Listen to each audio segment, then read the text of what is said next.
Hello students, today we start with the question answers of chapter 4, that is major landforms. We will start with section A of the question answers.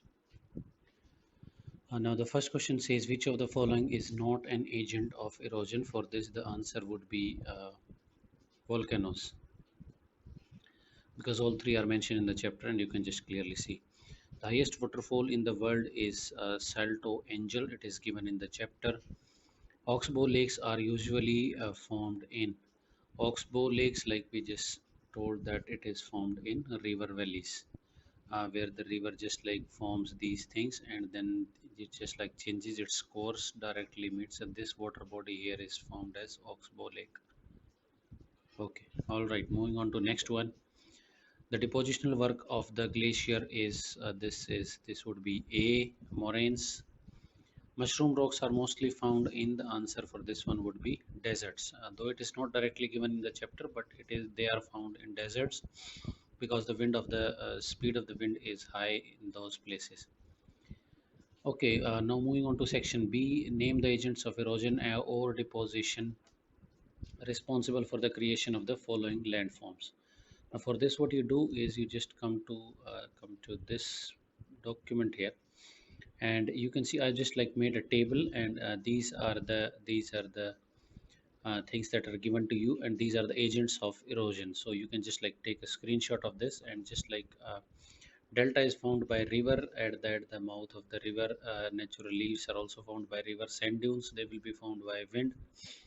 Floodplains by river loess will be done by wind, and sea caves will be, as the name suggests, and sandbar also by sea waves. U-shaped valley moving ice, they are found by glaciers. Moraines are also formed by moving ice. Beach, as we all know, it is found by sea waves. Okay. Now moving on to section C, we have give short answers for the following questions. First one is name the factors and agents which help in withering. So for this, what you do is you just come to the first page of the chapter. This is your withering involves disintegration, a number of factors. You start from here. This is your C1, and you write till this point. Number of factors, these are the factors that we are to list in this one. So you can just like write all these. Okay, now question number second, how are oxbow lakes formed? For this, what we do is we just like come to the work of a river. Okay, all right. V-shaped valley will be now in the first stage. We have oxbow lake. Due to deposition, the meandering loops. So you'll be starting from here. Let me just write the question number, that is C2, and you will be writing till this point. Okay, all right. That is for the formation of Oxbow Lake. And now moving on to question number 3. How are floodplains formed? This will also be there in the work of moving water. Okay, all right. Tributaries, and then we have waterfall and floodplains. Okay, all right. So you start from here. This is your C3. Okay, during the flood, the river generally overflows its bank. The fine alluvial soil brought by the river is deposited on the river valley. This is called floodplains. So you just write till this point. And this is again writing. This is for your C3. Okay, moving on to question number 4. We have, why is the work of wind limited to few meters above the ground? For this, what we do is we just move to the section which is work of wind. Okay, all right. Here it says that the work of the wind is limited to a few meters above the ground. This is because the wind is unable to carry rock particles up in the air, slows down due to friction with the surface. Okay, all right. So you just like write that much only. That is your answer to C4. Okay, now moving on to section D, we have give long answers for the following questions. How does running water carry its work? Running water, we will be having this in the river section. Okay, all right. This is, hold on a second, withering and just glacier vents and okay. This for this, what we do is we just like start from here. This is the running water in the river carries out its work in three ways. So you'll be writing all these 3 points. And this is our answer to question number 1 of the D section. So I'll just write D1 here. Okay, now moving on to D2, explain the erosional and depositional work of sea waves. Okay, for this we just move to sea waves. There we will, okay, all right. The work of sea waves is also called marine erosion or marine deposition. Okay, all right. Strong waves. So for depositional work, you will be writing this paragraph. Though this is also included, but that would make our answer too long. So this is for depositional work, for erosional work. For depositional work, you will be writing this paragraph. So this is also D2. So you will be writing this paragraph for erosional. This will be for depositional.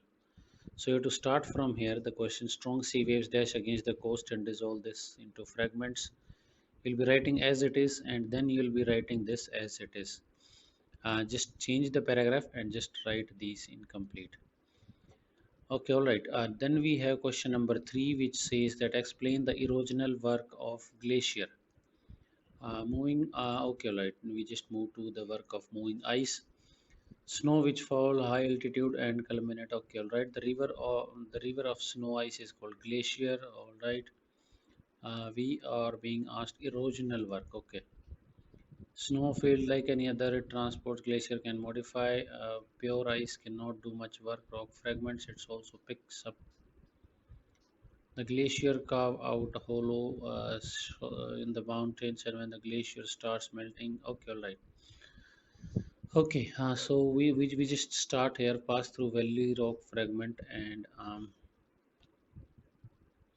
okay, so we just start from here, and you can just complete this paragraph only. Though this is also part of it, but that would make it too long. So what we do is we will just like take up this paragraph only.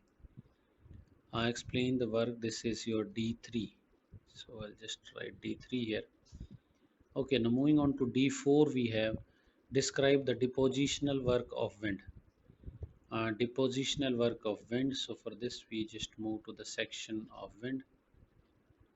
Okay, mushroom rocks and depositional work of wind starts when its speed declines. Start from here. This is your D4. Okay, all right. Speed declines, obstruction of trees, forest, dust particle extensively known as loess. The porous river cut through it, and the most extensive loess are found in northern China. Okay, so we just like start. We will just be like ending this question here. That is your D4. Okay, all right. Now moving on to next, that is question number 5 and question number 6. Question number 5 says, why is the work of erosion and transportation of river more in mountains than in the plains? This is self-explanatory because in mountains we have the speed of the water is at a higher rate because of the steep slope. So for this, what you do is you just like take down this question number 5 from here. This is because we see a steep slope in the mountains due to which the water attains high speed, and because of this high speed there is the work of erosion and transportation is more. Then the last question, why is wind the most important agent of erosion in the desert? Why is wind more important in the desert? Because there is complete absence of trees or any other resistance in the path of the wind. So that is why it generally flows at a high speed. There is complete absence of other forms of erosion like river is absent, and then wind. This snow is absent, so wind becomes the most important. So for question number 6, you'll be writing wind is the most important agent of erosion in desert because of the absence of any kind of obstruction due to absence of trees and other landforms. So this is with this we come to an end of this chapter. If you have got any doubt, then we will be discussing those in the class.